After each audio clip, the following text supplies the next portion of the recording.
අයිබෝන් හැමෝටම A level result අපේ ගත්ත එක බොහෝ දෙනෙක්ගේ අවධානය යොමු වෙලා තියෙනවා. එලෙවල් රිසල්ට් වලින් පස්සේ බැචලර් එකකට ස්ටඩීස් පටන් ගන්න.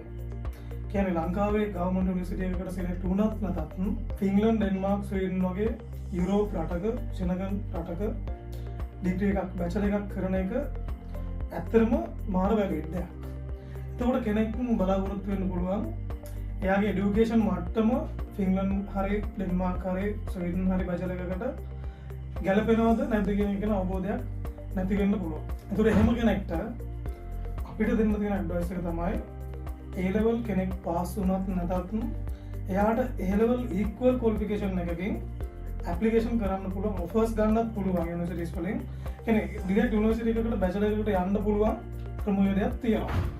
එතකොට එයාට ඉංග්‍රීසි ප්‍රොෆෙෂන්ස් එක සාමාන්‍ය බැචලර් එකකට ඇප්ලයි කරන කෙනෙක්ටගේම සමාන ප්‍රොෆෙෂන් එකක් තිබුණා ඇති. ඒකට අපි කොහොමද එයාට බැචලර් එකට යන්නේ කියන එකට ගයිඩ් කරන එක ඇත්තටම ලංකාවේ ප්‍රයිවට් යුනිවර්සිටි එකක යන කොස්ට් එකට සාපේක්ෂව ස්ටුඩන්ට් කෙනෙක්ට එයාගේ ෆැමිලි එකත් එක්ක වුණත් මයිග්‍රේට් වෙලා ෆින්ලන්ඩ් හරි ඩෙන්මාර්ක් හරි ස්වීඩන් හරි ඩිග්‍රී එකක් කරන්න පුළුවන්. ඉතින් එයාට මාස්ටර් එකට යන්න පුළුවන්, මාස්ටර් එකෙන් PhD එකට යන්න පුළුවන්. කියන්නේ PR එක දක්වාම කෙලින්ම PR ගන්න පුළුවන් හැකියාවක් තියෙනවා මේ ෆින්ලන්ඩ්, ඩෙන්මාර්ක්, ස්වීඩන් කියන කන්ට්‍රීස් වල. ඒ පිළිබඳව ඉන්ට්‍රස්ට් එකක් තියෙන කෙනෙක්ට අපිට එයාට තොරතුරු දෙන්න පුළුවන්.